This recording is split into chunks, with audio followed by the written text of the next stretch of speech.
Hi hello friends, good afternoon all of you. MRL study studio ಚಾನೆಲ್ಗೆ ತಮಗೆಲ್ಲರಿಗೂ ಸ್ವಾಗತಿಸುತ್ತಾ, ಇವತ್ತಿನ ತರಗತಿಯಲ್ಲಿ ಗ್ರೂಪ್ ಗೇಮ್ಸಲ್ಲಿ ಬರುವಂತಹ ಟೆನ್ನಿಕಾಯ್ಟ್ ಈ ಒಂದು ವಿಷಯದಲ್ಲಿ ನಾನು ಪಾರ್ಟ್ 1 ಪಾರ್ಟ್ 2 ಆಗಿ 2 ತರಗತಿಗಳನ್ನು ಮಾಡಿದ್ದೀನಿ. ಇದು ಪಾರ್ಟ್ 3 ಆಗಿರ್ತೈತೆ. ಆ ಒಂದು ಕಂಟೆಂಟ್ ಏನು ಹೇಳಿದ್ದೇನೆ ಆ ಒಂದು ಕಂಟೆಂಟ್ ಮೇಲೆ ಇವತ್ತಿನ ತರಗತಿಯಲ್ಲಿ ನಾನು ಪ್ರಶ್ನೋತ್ತರವನ್ನು ಬಿಡಿಸ್ತಾ ಇದ್ದೀನಿ. ಯಾರೆಲ್ಲ ದೈಹಿಕ ಶಿಕ್ಷಣ ಶಿಕ್ಷಕರ ನೇಮಕಾತಿಗೆ ಪೂರ್ವಸಿದ್ಧತೆ ಮಾಡ್ಕೊಳ್ತಾ ಇದ್ದೀರೋ ಅವರು ಈ ಒಂದು ತರಗತಿಯನ್ನು ಬಳಸ್ಕೊಳ್ಳಿ ಅಂತ ಹೇಳ್ತಾ ಇವತ್ತಿನ ತರಗತಿಯನ್ನು ಪ್ರಾರಂಭಿಸೋಣ. ಇಲ್ಲಿ ಗಮನಿಸಬೇಕಾದಂಥ ಅಂಶಗಳು ಮುಖ್ಯವಾದ ಪ್ರಶ್ನೆಗಳು ವೆರಿ ಇಂಪಾರ್ಟೆಂಟ್ ಆಗಿರುತ್ತವೆ. ಏಕೆಂದರೆ ನಾವೇನು ವಿಷಯ ಓದ್ಕೊಂಡಿದ್ದೇವೋ ಅದರ ಮೇಲೆ ಮುಖ್ಯ ಅಂಶಗಳು ಅಂತೇಳಿ ಕೊಟ್ಟಿರ್ತಾರೆ, ಕೀ ಪಾಯಿಂಟ್ಸ್ ಥರ. ಅದಕ್ಕೆ ಇವೆರಡು ನಾವು ನೀಟಾಗಿ ನೆನ್ಪಿಟ್ಕೊಳ್ಬೇಕು. ಅವು ಎರಡು ಪಾರ್ಟ್ 1 ಪಾರ್ಟ್ ನೋಡ್ಕೊಂಡು ಮಾತ್ರ ಇದು ನೋಡಿ, ಯಾಕೆಂದರೆ ಡೈರೆಕ್ಟ್ ಇದು ನೋಡ್ಕೊತಿದ್ರೆ ಅದು ನಮಗೆ ಕಂಟೆಂಟ್ ತಲೆಯಲ್ಲಿ ಇರೋದಿಲ್ಲ. ಅದಕ್ಕೋಸ್ಕರ ಪಾರ್ಟ್ 1 ಪಾರ್ಟ್ 2 2 ತರಗತಿಗಳು ನೋಡ್ಕೊಂಡು ಆಮೇಲೆ MCQ ಬಿಡಿಸಿ. ನೋಡ್ಕೊಳ್ಳೋಕ್ಕಾಗಿಲ್ಲ ಅಂದರೆ ನಿಮ್ಮ ಹತ್ರ ಬುಕ್ಸ್ ಇದ್ದರೆ ಓದ್ಕೊಂಡ ಮೇಲೆ ಈ ಒಂದು MCQವನ್ನು ಬಿಡಿಸಿ ಅಂತ ಹೇಳ್ತಾ ಇವತ್ತಿನ ತರಗತಿಯನ್ನು ಪ್ರಾರಂಭಿಸೋಣ. ನಾವಿಲ್ಲಿ ಟೆನ್ನಿಕಾಯ್ಟಲ್ಲಿ ಓಬ್ಲಿಂಗ್ ಅಂತೇಳಿ ಬಂದಿತ್ತು. ಹಾಗಾದರೆ ಓಬ್ಲಿಂಗ್ ಅಂದರೆ ಏನು ಅಂತಂದರೆ ನೋಡಿರಿ, ನೇರವಾಗಿರುವ ಟೆನ್ನಿಕಾಯ್ಟ್, ನೇರವಾಗಿರುವಂತಹ ಒಂದು ಟೆನ್ನಿಕಾಯ್ಟು ತನ್ನ ದಿಸೆಯಲ್ಲಿ ಏನಾದರೂ ಬದಲಾವಣೆ ಹೊಂದಿದರೆ, ತಾನು ಹೋಗುವಂತಹ ಒಂದು ದಿಕ್ಕಿನಲ್ಲಿ ಏನಾದರೂ ಬದಲಾವಣೆ ಹೊಂದಿದರೆ ಅದಕ್ಕೇನಂತೀವಿ ಅಂದರೆ ಓಬ್ಲಿಂಗ್ ಅಂತೇಳಿ ಕರಿತೀವಿ. ಏನಂತ ಕರಿತೀವಿ? ಅದಕ್ಕೆ ಓಬ್ಲಿಂಗ್ ಅಂತೇಳಿ ಕರಿತೀವಿ. ಮುಂಗೈನ ಒಂದು ರಭಸವಿಲ್ಲದೆ, ಮುಂಗೈ ಏನಿರಲ್ಲ ರಭಸವಾಗಿ ಸ್ಪೀಡ್ ಆಡೋಕ್ಕೆ ಬರೋದಿಲ್ಲ. ಆಗ ಮುಂಗೈನ ರಭಸವಿಲ್ಲದೆ ಟೆನ್ನಿಕಾಯ್ಟ್ ಏನು ಮಾಡ್ಬೋದು, ದಿಶೆಯನ್ನು ಶೇಕ್ ಮಾಡಲಾಗ್ತದೆ. ಅವಾಗ ಏನು ಮಾಡ್ತೈತೆ, ರಭಸವಿಲ್ಲದ ಕಾರಣ ಏನು ಮಾಡ್ತೈತೆ, ಆ ಒಂದು ದಿಕ್ಕಿನಲ್ಲಿ ಹೋಗುವಂಥ ಟೆನ್ನಿಕಾಯ್ಟ್ ಶೇಕ್ ಆಗ್ತಾ ಇರ್ತೈತೆ. ಶೇಕ್ ಆಗ್ತಾ ಇರ್ತದೆ ಅಂದರೆ ಅಲ್ಲಾಡ್ತಾ ಇರ್ತದೆ ಅಂತ ಅರ್ಥ. ಹಾಗಾದರೆ ಥ್ರೋಯಿಂಗ್ ಅಂತೇಳಿ ಒಂದು ಶಬ್ದ ಬಂದಿತ್ತು ಈ ಒಂದು ಗೇಮ್ಸಲ್ಲಿ. ಹಾಗಾದರೆ ಥ್ರೋಯಿಂಗ್ ಅಂದರೆ ಏನು ಅಂದರೆ ಉದ್ದೇಶಪೂರ್ವಕವಾಗಿ ಕಾಯ್ಟನ್ನು ಅಂದರೆ ಟೆನ್ನಿಕಾಯ್ಟನ್ನು ನಿಯಮ ಬಾಹಿರವಾಗಿ ಎಸೆಯುವುದಕ್ಕೆ ಏನಂತೀವಿ ನಾವು ಥ್ರೋಯಿಂಗ್ ಅಂತೇಳಿ ಕರಿತೀವಿ. ಜರ್ಕ್ ನೋಡಿರಿ, ಜರ್ಕ್ ಅಂದರೆ ಏನು ಅಂತೇಳಿ ನೋಡಿರಿ, ಕಾಯ್ಟನ್ನು ಬಲವಂತವಾಗಿ ದಿಕ್ಕು ತಪ್ಪಿಸೋದಕ್ಕೆ ಏನಂತೀವಿ ಜರ್ಕ್ ಅಂತೇಳಿ ಕರಿತೀವಿ. ಟೆನ್ನಿಕಾಯ್ಟನ್ನು ನಾವೇನು ಮಾಡ್ತೀವಿ, ಬಲವಂತವಾಗಿ ಏನಾದರೂ ದಿಕ್ಕು ತಪ್ಪಿಸ್ತಾ ಇದ್ದರೆ ಅದಕ್ಕೆ ಏನಂತೀವಿ ಅಂದರೆ ಕ್ವಾಯ್ಟ್ ಅಂಥೇಳಿ ಕರಿತೀವಿ.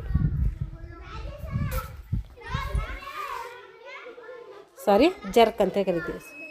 ಏನು ಇದು ಪೆನ್ ತೊಗೋತಿದ್ದೆ ಅದಕ್ಕೆ ಆ ಥರ ಆಯಿತು.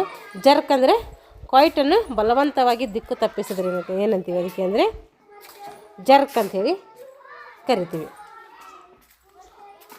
ಹಾಗಾದರೆ ಕ್ಯಾರಿ ಅಂದರೆ ನೋಡಿರಿ, ಕಾಯ್ಟನ್ನು ಏನು ಮಾಡ್ತೀವಿ, ಟೆನ್ನಿಕಾಯ್ಟನ್ನು ಭುಜದ ಹಿಂಭಾಗದಿಂದ, ಕ್ಯಾರಿ ಅಂದರೆ ಟೆನ್ನಿಕಾಯ್ಟನ್ನು ಭುಜದ ಹಿಂಭಾಗದಿಂದ ಹಿಡಿದು ಎಸೆದರೆ ಅದಕ್ಕೆ ಏನಂತೀವಿ ಕ್ಯಾರಿ ಅಂತೇಳಿ ಕರಿತೀವಿ. ಹಾಗಾದರೆ ಪ್ರೆಸ್ಸಿಂಗ್ ಅಂದ್ರೇನು, ಪ್ರೆಸ್ಸಿಂಗ್ ಅಂದ್ರೇನು ಅಂತೇಳಿ ಕೇಳಿದರೆ, ಪ್ರೆಸ್ಸಿಂಗ್ ಅಂದರೆ ಬೆರಳುಗಳಿಂದ ಕಾಯ್ಟನ್ನು ಕೆಳಭಾಗಕ್ಕೆ ಒತ್ತಿ ಎಸೆದರೆ ಏನು ಮಾಡ್ತೀವಿ, ನಮ್ಮ ಬೆರಳುಗಳಿಂದ ಕಾಯ್ಟನ್ನು ಅಂದರೆ ಟೆನ್ನಿಕಾಯ್ಟನ್ನು ಕೆಳಭಾಗಕ್ಕೆ ಒತ್ತಿ ಎಸೆಯೋದನ್ನು ಕರಿತೀವಿ, ಅದಕ್ಕೆ ಪ್ರೆಸ್ಸಿಂಗ್ ಅಂತೇಳಿ ಕರಿತೀವಿ. ಹಾಗಾದರೆ ಸ್ಟೆಪ್ಪಿಂಗ್ ಅಂದರೆ ಏನು ಅಂತಂದರೆ ಕಾಯ್ಟ್ ಅಂದರೆ ಟೆನ್ನಿಕಾಯ್ಟ್ ಹಿಡಿದ ಮೇಲೆ ಹೆಜ್ಜೆ ಇಟ್ಟು ಎಸೆದರೆ ಅದಕ್ಕೆ ಏನಂತೀವಿ ಕಾಯ್ಟ್ ಅಂತೇಳಿ ಕರಿತೀವಿ. ಹಾಗಾದರೆ ಸ್ಕ್ವೀಜಿಂಗ್ ಅಂದರೆ ಏನು ನೋಡಿರಿ, ಟೆನ್ನಿಕಾಯ್ಟನ್ನು ಹಿಡಿಯುವಾಗ ಅಥವಾ ಎಸೆಯುವಾಗ ಆಟಗಾರನ ಹಸ್ತದಿಂದ ಏನಾದರೂ ಹಿಡಿದರೆ ಅದಕ್ಕೇನಂತೀವಿ ಸ್ಕ್ವೀಜಿಂಗ್ ಅಂತೇಳಿ ಕರಿತೀವಿ. ಹಾಗಾದರೆ ಬಾಕಿಂಗ್ ಅಂದರೆ ನೋಡಿರಿ, ಕಾಯ್ಟನ್ನು ಡಿಲೇಯೊಂದಿಗೆ ಅಂದರೆ ತಡವಾಗಿ ಎಸೆಯೋದಕ್ಕೆ, ಡಿಲೇಯೊಂದಿಗೆ ಅಂದರೆ ತಡ ಮಾಡಿ ಎಸೆಯೋದರೊಂದಿಗೆ ದಿಕ್ಕನ್ನು ಏನಾದರೂ ಬದಲಾಯಿಸಿದರೆ ಅದಕ್ಕೇನಂತೀವಿ ಬಾಕಿಂಗ್ ಅಂತೇಳಿ ಕರಿತೀವಿ. ಇಷ್ಟೇನು ಗಮನಿಸಬೇಕಾದಂತಹ ಅಂಶಗಳು ಅಂದರೆ ಕೀ ಪಾಯಿಂಟ್ಸ್ಗಳು. ಇವಾಗ ಮುಖ್ಯವಾದಂತಹ ಪ್ರಶ್ನೆಗಳು.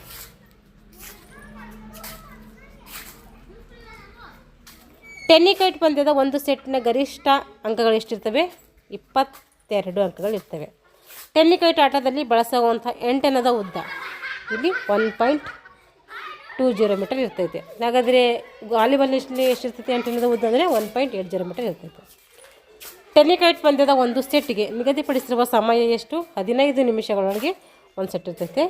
15 ನಿಮಿಷದೊಳಗೆ ಏನಾದರೂ ಅದು ಮುಕ್ತಾಯವಾಗಲಿಲ್ಲ ಗೇಮ್ ಅಂದರೆ 9 ರ್ಯಾಲಿಗಳ ಸಿಸ್ಟಮ್ ಏನಿರ್ತದೆ ಜಾರಿ ಇರ್ತೈತೆ. ಇದು ಇಂಡಿಯನ್ ಒಂದು ಟೆನ್ನಿಕಾಯ್ಟ್ ಪ್ರಕಾರ.